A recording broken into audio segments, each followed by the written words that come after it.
ADHD medication is just legal meth. It'll change your child's personality. They'll be addicted for life. If you've heard any of these statements and they've stopped you from considering medication for your child with ADHD, this video could change everything. Because here's the truth. These myths aren't just wrong, they're dangerous. And today, we're separating fear from facts with actual research. Let's debunk the 7 most common ADHD medication myths that are keeping kids from getting the help that they desperately need. Welcome to Insights from Insight, Understanding Minds and Supporting Growth, a resource from Insight Education Academy. Make sure to like, subscribe, and turn on notifications. Let's start with the fear that keeps so many parents up at night. What if medication turns my vibrant, creative kid into a zombie? I get it, this fear is real and it's valid. But here's what the research actually shows. ADHD symptoms are like static interfering with a radio signal. The impulsivity, the inability to focus, and the emotional dysregulation aren't your child's personality. They're symptoms masking who your child really is. Proper medication doesn't change personality. It helps your child access their true self. It quiets the noise so that they can actually finish the creative projects they start, engage in conversations without interrupting, complete their homework, and regulate their emotions. Now here's the important part. If your child does seem flat, overly subdued, or not themselves on medication, that's a sign that the medication or dosage isn't right. This is why close monitoring with your prescriber is absolutely essential. The right medication should help your child be more themselves, not less.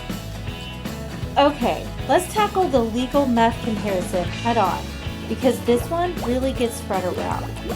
Yes, stimulant medication shares some chemical similarities with methamphetamine. But saying ADHD medication is legal meth is like saying table salt is dangerous because it contains sodium, which explodes in water. Technically true on a chemical level, but completely misleading in practice. Here's why.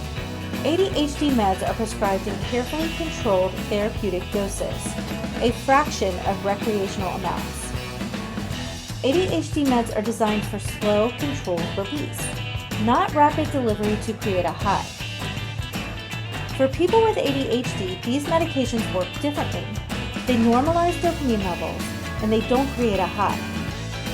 And this brings us to the addiction myth. Parents worry, am I setting my child up for substance abuse? The research shows the opposite is true. A landmark 4-year study followed 260 children, 140 with ADHD and 120 without. Among ADHD teens aged 15 and older, 75% of unmedicated teens develop substance use disorders. Only 25% of medicated teens did the same. This is the same rate as kids without ADHD. Let that sink in. Untreated ADHD makes kids 3 to 4 times more likely to develop substance abuse problems. Medication has a protective effect. Why? Because one of the core symptoms of ADHD is impulsivity, which is also a major risk factor for substance abuse. Medication helps improve impulse control. Plus, when kids with ADHD receive proper treatment, they're more likely to succeed academically and socially.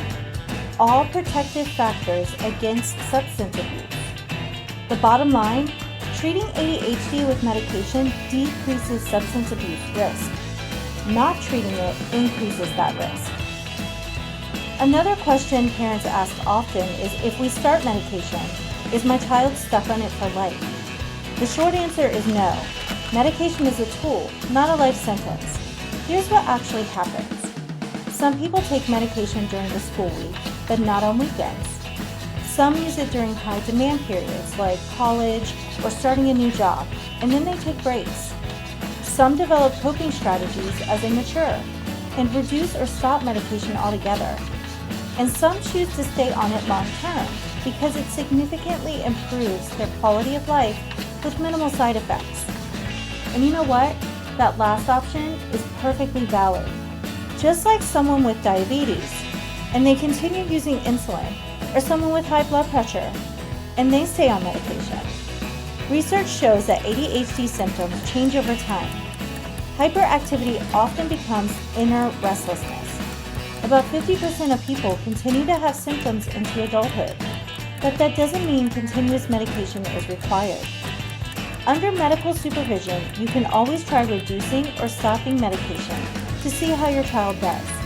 It's not an all or nothing decision.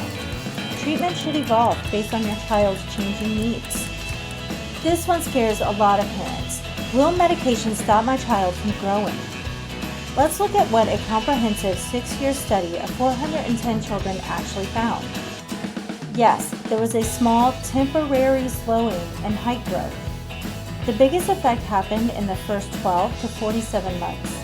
After that, growth stabilized and showed signs of catching up. By adulthood, there's no significant difference in final height between people who took ADHD medication as children and those who didn't. The temporary effects are often related to appetite suppression. This is manageable if you give medication after breakfast, offer calorie-dense snacks when medication wears off, make sure that dinner is substantial, and work with your doctor if growth becomes a concern. Your child's doctor should be tracking height and weight at regular intervals anyway. Any growth effects are typically small, dose-related, and temporary. The benefits of treating ADHD far outweigh this minimal risk. Let's talk about the idea that natural is better. Here's the thing. Natural doesn't automatically mean safe or effective. And chemical isn't a bad word. Everything is made of chemicals, including every natural remedy. Water is a chemical. Now, can natural approaches help? Absolutely. Things like adequate sleep, regular exercise, protein-rich breakfast, and structured routines are all important. These all support ADHD management. But for most people with moderate to severe ADHD, they're not sufficient on their own. The research is clear. Stimulant medication is the most effective treatment for ADHD symptoms. Behavioral therapy is also effective. The combination of both is the most effective thing to do. And speaking of side effects, let's address this final myth. A survey of 585 adults with ADHD found that yes, 95% experienced at least one symptom that could be related to medication. But here's what's important. Common side effects are usually mild. Things like decreased appetite, difficulty sleeping, and mild headaches. A lot of these side effects are manageable. 80% of people with sleep issues manage them with simple interventions, and most of them are temporary. Many side effects decrease as the body adjusts. Not everyone experiences side effects. Many children tolerate ADHD medication very well, and if one medication causes a problem, there are many others to try. The key is open communication with your prescriber. Don't let fear of potential side effects prevent you from trying a treatment that could dramatically improve your child's quality of life. So here's the real conversation we should be having. Instead of asking, is medication safe?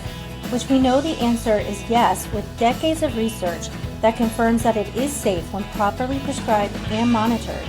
We should be asking, what does my child need to thrive?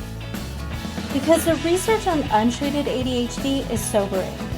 Adults with untreated ADHD face 2.4 times greater likelihood of arrest, double the unemployment rate, 3.7 times more likely to lack a high school diploma, chronic low self-esteem and relationship problems, higher rates of anxiety, depression, and substance abuse. Nearly 25% of inmates qualify for an ADHD diagnosis, and studies show that violent recidivism rates drop by 42% when offenders received ADHD medication.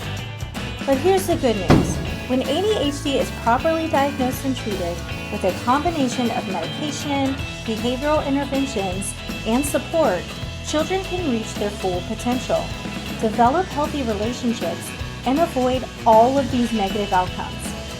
The question isn't whether medication is safe. The question is, what does your child need to live their best life? Look, I know medication decisions are deeply personal and can feel overwhelming. but I hope this video has given you accurate, research-backed information to help you make an informed choice. If you're considering medication for your child, talk to a qualified prescriber who understands current research. Ask questions. I've linked a list of important questions in the description. Remember that a treatment should be individualized. Know that you can always adjust the plan as you learn what works. And please share your experiences in the comments, whether you're still researching, trying different options, or have found what works. Your story matters. This is a judgment-free zone where we all support each other. If this video helps clear up some myths for you, please share it with other parents who might be struggling with these same questions. Early intervention makes a huge difference, and accurate information is the first step. Thanks for watching, and make sure to like, subscribe, and turn on notifications so you don't miss the next episode of Insights from Insight.